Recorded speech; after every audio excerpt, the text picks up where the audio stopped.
बिस्मिल्लाहिर्रहमानिर्रहीम परुन मोंग वेलेव conjunction چې conjunction څه ته ویل کېږي. نننی ټاپک د زمونږ په آرټیکل باندې چې آرټیکل اخر څه بالا ده. که ویډیو مو خوښه شوه ویډیو لایک کړئ، چینل ضرور سبسکرایب کړئ. راځئ د ویډیو په طرف. موږ سره دی فرسٹ اف آل آرټیکل چې آرټیکل څه ته ویل کېږي.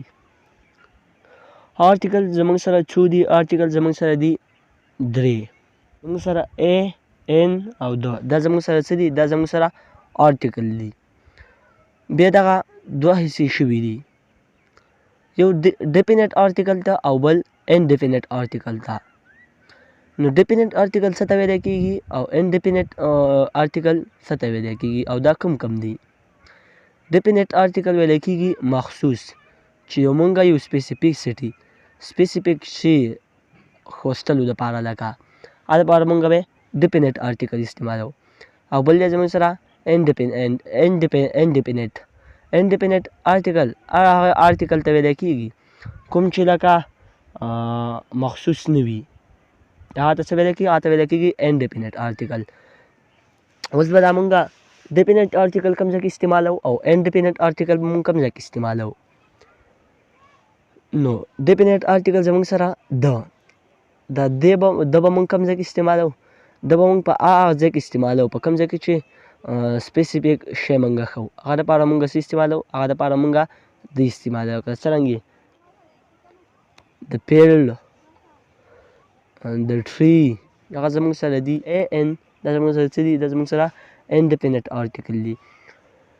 اوس به مونږ A او N کوم ځای کې یوز کوو؟ استعمالو. A به مونږ په هغه ځای کې استعمالو په کوم ځای کې چې د یو لفظ نه ورډز نه پیلنی ټکی څه وي؟ دا زموږ سره واول وي. واول اوس کوم کوم دي؟ واول څه ته ویل کېږي؟ واول A E I O U. دا چې شی دی دا زموږ سره واول دی.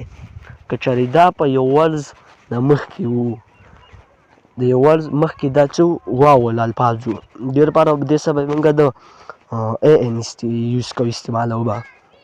او که چېرې کانسوننټ وو د A E I O U نه علاوه دا نور څه دي؟ دا زموږ سره غون کانسوننټ دي. که دا چېرته په یو ورډز نه مخکې وو، دې لپاره به مونږ څه استعمالو؟ دې سره مونږ به A استعمالو. لکه څرنګې ان اورنجو، دا زموږ سره څه شی دی؟ دا زموږ سره N استعمال دی. ډېر داسې کوم الفاظ چې پیلنی د ورډز کوم پیلنی ټکي هغه زموږ سره واول وي، هغه نه مخکې به مونږ بیا څه لګوو؟ هغه نه مخکې به مونږ لګوو AN. او که چېرې کانسوننټ وي نو هغه سره به مونږ لګوو A. لکه کیپو، کیټو، ډاګو، دا زموږ سره څه دي؟ دا زموږ سره د A یوز دی، استعمال دی. نو که ویډیو خوښه شوي ویډیو لایک کړئ، چینل ته ضرور سبسکرایب کړئ.